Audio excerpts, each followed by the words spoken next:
Matthew Sandblom is one of the racing and breeding industry's great investors as a shareholder in Newgate Farm and a winning owner at the highest level. But he's determined to offer smaller mare owners the same thrill with some high quality, great value stallions standing at Kingstar Farm. And the farm is in raptures as the first 2-year-olds by Unite and Conquer hit the racetrack.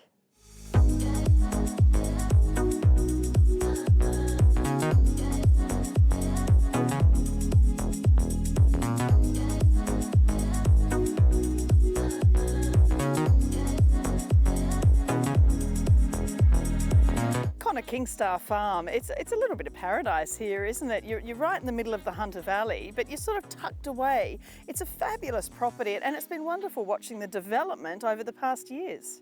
It's a fantastic property and it hasn't stopped growing. We're up to about 800 acres now, but it's in a nice neck of the woods. We're on the Hunter River. We've got some irrigation, which is always handy this time of the year. We're tucked in here with Amarina, but we're a stone's throw from Coolmore and Darley Woodlands and not far from Widden. So we are in the heart of the Hunter, and yeah, hopefully we can become a bit of a focal point. But the numbers of horses on the property, we know Matthew, obviously is bred to race a lot and the involvement with Newgate, but he's really, building up the stocks of broodmares in particular.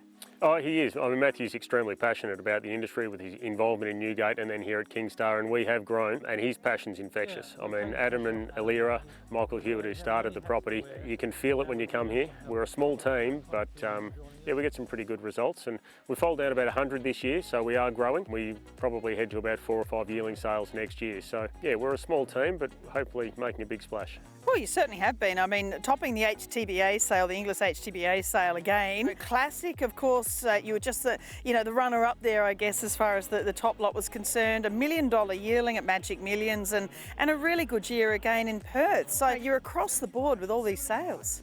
Yeah, it's been terrific. 2023 was a big year for us at the yearling sales. I think it marked us as a good vendor, and it kicked off really well with $1 million colt up in Magic Millions. Steve Davis was very good. It was in a series where I think Magic Millions had $5 million colts in 6 slots. It was a big thrill for us, and Steve leant down and he said, one of the other vendors here has been waiting 20 years for their first $1 million one, and we've been very, very lucky to do it within about 4 or 5. So we don't take that for granted, but it was a great way to start the year. We just missed out on top spot at Classic, but we'll try again next year. And we topped HTBA sale again. So it's about getting the right horses in the right sale, and hopefully then they go to the right trainers for a good result. And the infrastructure here, so a new yearling barn, I guess that changes the numbers you can actually prep for all these sales. We've just set up a new barn, 40 boxes, got a new walker, a new round yard that the yearlings will get the benefit of next year. At the moment, Unite and Conquer's using it more than any other horse. But it's a setup that will allow us maybe to stretch into a couple of different sales next year and hopefully continue our good success. Well, speaking of Unite and Conquer, let's focus in on him because it's just outstanding to see that his first 2-year-old trialer was a winner, the very first in Australia, full stop. He's a big boy, Unite and Conquer. He's big and he's solid, and he will do a good book of mares again this year. He started off with about 80 in his first crop, and he's been pretty good in that first crop at 2-year-olds now. And that first 2-year-old race, or 2-year-old trial, I should say, on the 1st of August, was won by Unite and Conquer that looks like an absolute speed machine.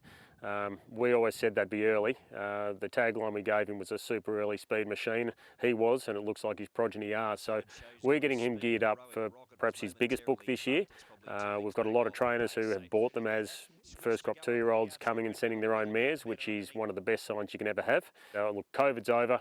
Everyone should be coming down to have a look at him because he's a magnificent specimen. And of course, by Hinchinbrook, the half-brother to Snitzel, there's Snippet's blood in there. There's so much speed you can see in this absolute, you'd have to say, one of the most powerful looking stallions in the Hunter Valley. He is. You'd be hard-pressed to find one bigger and stronger. Those who have come and seen him really know why his yearlings are so big and strong and forward, because he is every bit what we sell him as, and a super early speed machine. There's a lot of snippets, a lot of vein, a lot of speed, a lot of things that the Australian Colonial fans love, and I'd be very surprised if he doesn't have a couple of early 2-year-old winners. Unite won the Maribyrnong trial, first 2-year-old race or 2-year-old stakes race of the season, and that's just a sign of raw talent.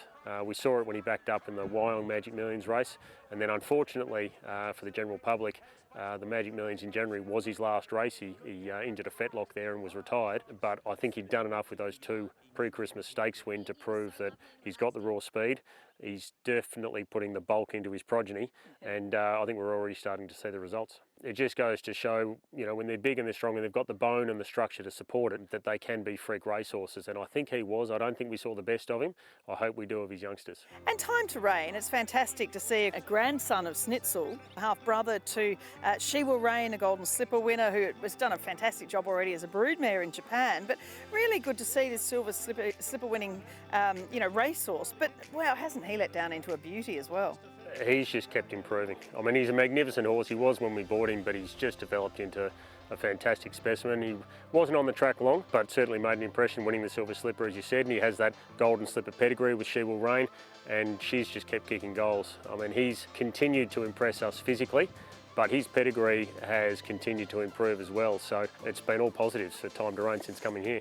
And his sire, Time for War, of course the son of Schnitzel, it was fantastic to see the Ori Star winner by him. And they were also similar looking, aren't they? Gorgeous looking horses. They're magnificent looking horses. Yeah, it's a great family. It's kept improving, as I said. And Time for War was a bit underrated, and that doesn't worry us. We like to stand something a little bit different, but we like to give people a bit of early speed and sprinting speed, but not afraid to think outside the box. He's produced a great type. His first crop across the board, extremely impressive, very athletic. A lot of class about them. They'll be very good sales horses. We're not doing massive numbers with the boys, but with the results we're getting so far, I think one of those will step up pretty quickly. From there, the world will be our oyster. We'll see where we go.